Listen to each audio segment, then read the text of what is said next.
Hello అండి, అందరికీ నమస్కారం. మన తెలుగు సాహిత్యం ఛానల్కు స్వాగతం. ఈరోజు నేను చదవబోయే కథ దావులూరి జయలక్ష్మి గారు రచించిన పరిష్కారం దొరికింది. కథలోకి వెళ్ళబోయే ముందు మీకు ఒక చిన్న రిక్వెస్ట్. మీరు మన ఛానల్ని ఫస్ట్ టైం చూస్తున్నట్లయితే తప్పకుండా సబ్స్క్రైబ్ చేసుకోండి. ఇక కథలోకి వెళ్దామా? జానకి తన ఆలోచనలు ఎటు వెళుతున్నాయో ఆమెకే తెలియని స్థితిలో ఉంది. కంటి మీదకి కునుకు రావటం లేదు. ప్రక్కన పడుకున్న భర్త రామారావుని చూసింది. హాయిగా నిద్రపోతున్నాడు. పగలు అలసిన శరీరానికి విశ్రాంతినిస్తున్నాడు. ఆలోచనలతో సతమతమైన మెదడుకి విరామమిస్తున్నాడు. నిద్ర సుఖమెరగదంటారు. నిజమే ననిపించేటట్లు నిర్వికారంగా నిద్రపోతున్నాడు. అతన్ని చూస్తే జానకి ఒళ్ళు మండిపోయింది. ఎలా నిద్రపోతున్నాడో చూడు. అసలు నిద్ర ఎలా పడుతోంది? నేను ఇలా బాధపడుతూ ఉంటే ఆ మనిషికి క్షేమ కుట్టినట్లుగా కూడా లేదు అని విసుక్కుంది. ఆ విసుగులో కాస్త అసూయ కూడా ఉంటుంది. అసలు జానకి పరిస్థితి ఈ మధ్యకాలంలో ఇలాగే ఉంటోంది. పేరంటాలకు వెళ్ళటం మానుకుంది. ఏ వేడుకలకు ఉత్సాహంగా వెళ్ళటం లేదు. మరీ తప్పనిసరైతేనే వెళ్తుంది. తిండి మీద, అలంకరణ మీద కూడా ఆసక్తి తగ్గిపోయింది. ఒకరికొకరు ప్రాణంగా ఉండేవారు. అలాంటిది ఇప్పుడు భర్త విషయంలో కూడా శ్రద్ధ తగ్గింది. అంతేకాదు, ఆయన ఏదన్నా అడిగినా మాట్లాడినా విసిగే అనిపిస్తోంది. మళ్ళీ తర్వాత తనకు తానే ఆలోచించుకుంటుంది. పాపం, ఆయన చేసిన నేరం ఏమిటి? నన్నెంతగా ప్రేమగా చూసుకుంటారు.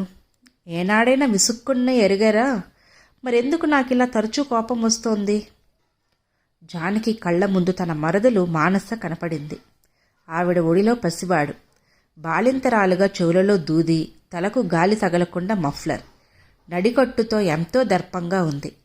బారసాల పీటల మీద కూర్చొని మానస తన వైపు చూసిన చూపులో ఆత్మీయత కంటే హేళనే ఎక్కువ కనిపించింది.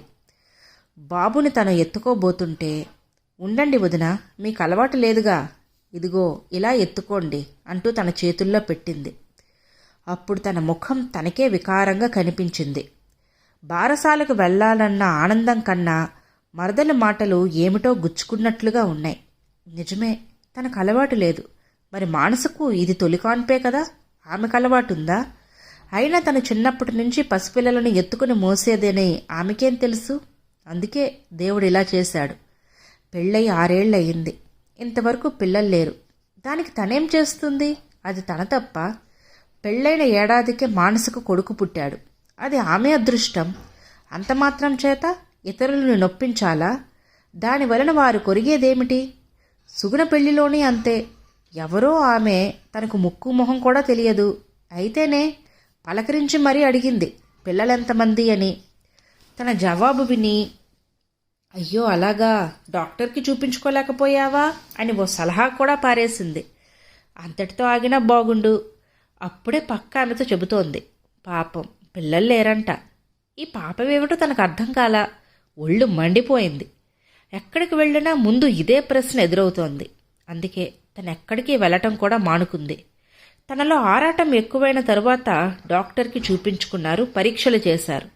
తనలో ఏ లోపం లేదంట. కానీ ఆయన స్పర్మ్లో వీర్య కణాలు చాలా తక్కువగా ఉన్నాయంట. తమకు పిల్లలు పుట్టే అవకాశం చాలా తక్కువన్నారు. ఇది తమ సమస్య. అందరికీ చెప్పుకోవలసిన అవసరం లేదు కదా. అసలు ఎందుకు చెప్పుకుంటారు? తనని గొడ్రాలుగా భావించి హేళనగానో జాలిగానో చూస్తూ ఉంటే భరించలేకపోతోంది. అందుకే ఈ అసహనం. అయినా తను కంట్రోల్ చేసుకోలేకపోతుంది. ఆయన ఎడల తన నిర్లక్ష్యం ఏర్పడటానికి ఇదే కారణం కావచ్చు. భార్య బాధ రామారావు అర్థం చేసుకున్నాడు.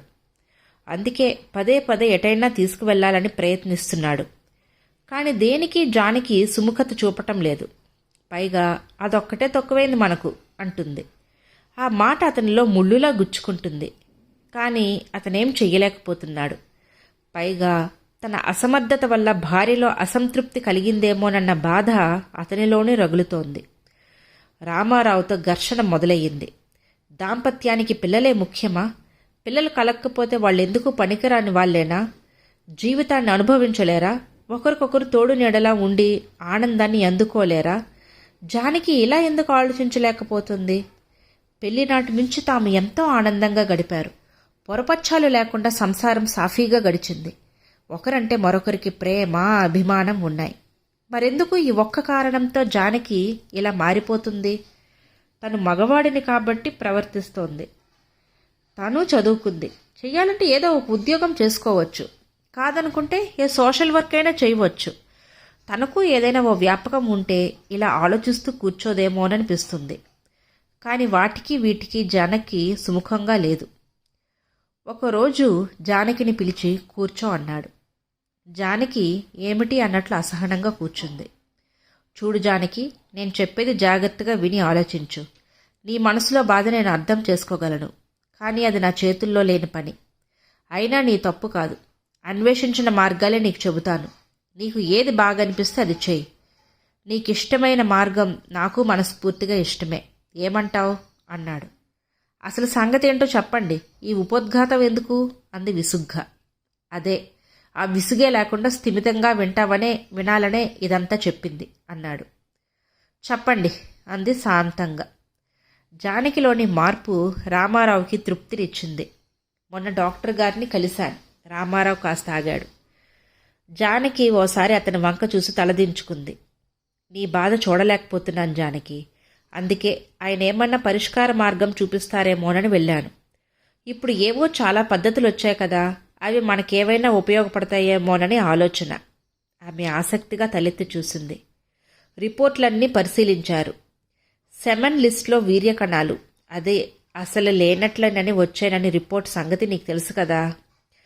టెస్టిక్యులర్ బయాప్సీలో కూడా అసలు వీర్యకణాలు తయారు కావటం లేదని కూడా వచ్చిన రిపోర్ట్ సంగతి నీకు తెలుసు కదా. రామారావు కంఠం రుద్ధమైంది. ఆ కనురెప్పలలో దాగిన కన్నీరు కనబడకుండా జాగ్రత్త పడ్డాడు. జానకి మనసు వికలమైంది. అందుకే ఆయన ఓ సలహా ఇచ్చారు. రామారావు చెప్పటం కొనసాగించాడు. ఆర్టిఫిషియల్ ఇన్సెమినేషన్ డోనార్ పద్ధతిలో, అంటే దాత వీర్యంతో కృత్రిమ పద్ధతి ద్వారా ప్రయత్నించటం. జానకి చివ్వున తలెత్తి చూసింది. ఆమె ముఖం కందగడ్డలా అయ్యింది. అంటే మీ ఉద్దేశం నేను రామారావు నవ్వాడు.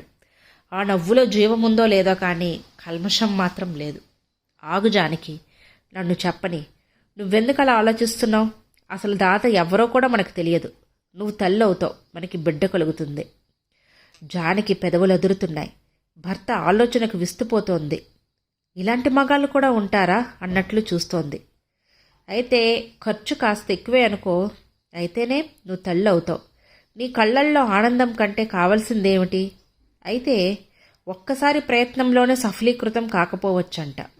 అప్పుడు 2, 3, ఒక్కోసారి 4 సార్లు కూడా ప్రయత్నించవలసి వస్తుందంట. అయితేనే ప్రయత్నిద్దాం, ఏమంటావు? జానకి అతని మాటలకి ఇంకా తేరుకోలేదు. ఖర్చు గురించి ఆలోచించకు జానకి, కొంత లోన్ తీసుకుంటాను, మరికొంత బయట ప్రయత్నిద్దాం. 1-2 లక్షల్లో అయిపోతుంది. 1-2 లక్షల? మనసులో జానకి ఆశ్చర్యపోయింది. అంత డబ్బు అప్పు చేసినా తాము తీర్చగలిగే స్థితిలో లేరు. అయినా భర్త తన కోసం అప్పు చేస్తానంటున్నాడు. అయినా దాత అనే పదం ఎందుకో ఆమెను ముడుచుకుపోయేలా చేస్తుంది. వద్దు అంది మెల్లగా. రామారావు జానకి మనసు చదవగలడు.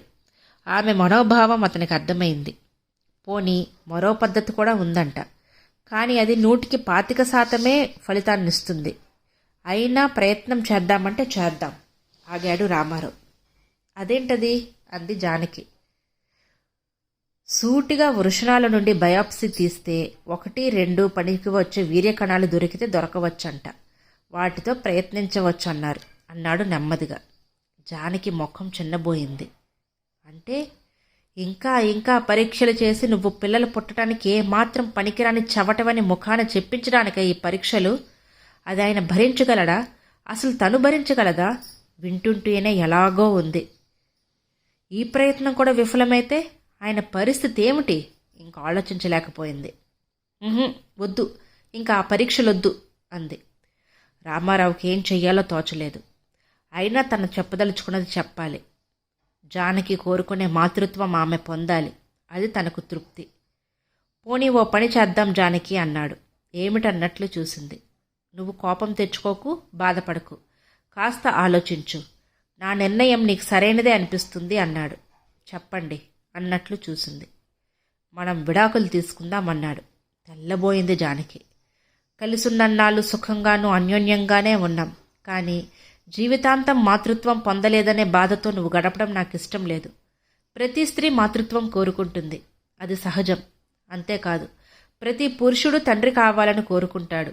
కాకపోతే స్త్రీ బయటపడినంతగా పురుషుడు బయటపడడు, అంతే తేడా. సంతానం లేకపోవటం స్త్రీ లోపమేనని లోకం భావిస్తుంది సహజంగా. అందుకే గొడ్రాలు అనే ముద్ర వేస్తుంది. లోపం నీలో కాదు నాలో ఉందని నువ్వు చెప్పగలవా? చెప్పవు. అందుకే మనం విడాకులు తీసుకుందాం. అప్పుడు దాత అనే పదం నీకు ఇబ్బందికరం కాదు. హాయిగా నీ భర్త నుండి సంతానం పొందే భాగ్యం లభిస్తుంది. ఏమంటావు? తను వింటున్నదేమిటో అర్థం చేసుకునేందుకు మెదడు ముద్దుబారిపోయింది జానకికి. ఇది తప్పేం కాదు జానకి, నేటి సమాజంలోకి అలవాటుగా వస్తున్నదే. మనం పోట్లాడుకోలేదు, ఒకరి మీద ఒకరు ద్వేషంతో నిందలు వేసుకొని విడిపోవటం లేదు. మన ఇద్దరికీ అంగీకారంగానే ఉంది కనుక, కారణం సరైనదే కనుక మనం విడాకులు కూడా త్వరగానే లభిస్తాయి అన్నాడు రామారావు. జానకికి తల తిరిగిపోతుంది. రామారావు మంచితనం ఆమె భరించలేకపోతోంది. దుఃఖాన్ని ఆపుకోలేకపోయింది. గిర్రున లేచి వెనక్కి తిరిగి గదిలోకి వెళ్ళి తలుపులు భళ్ళున మూసుకుంది. రామారావు మనసు స్థిమితపడింది. తను చెప్పదలుచుకుంది చెప్పేశాడు. ఇప్పుడు కాస్త బాధపడిన తర్వాత ఆలోచించుకొని జానకి సరే అంటుంది. ఎక్కడ ఉన్న జానకి సుఖమే జానకి ఆ రోజు నుండి ఆలోచిస్తూనే ఉంది. తనను గురించి ఇంతలా ఆలోచించే భర్తను వదిలి తన విడాకులు తీసుకోవాలా?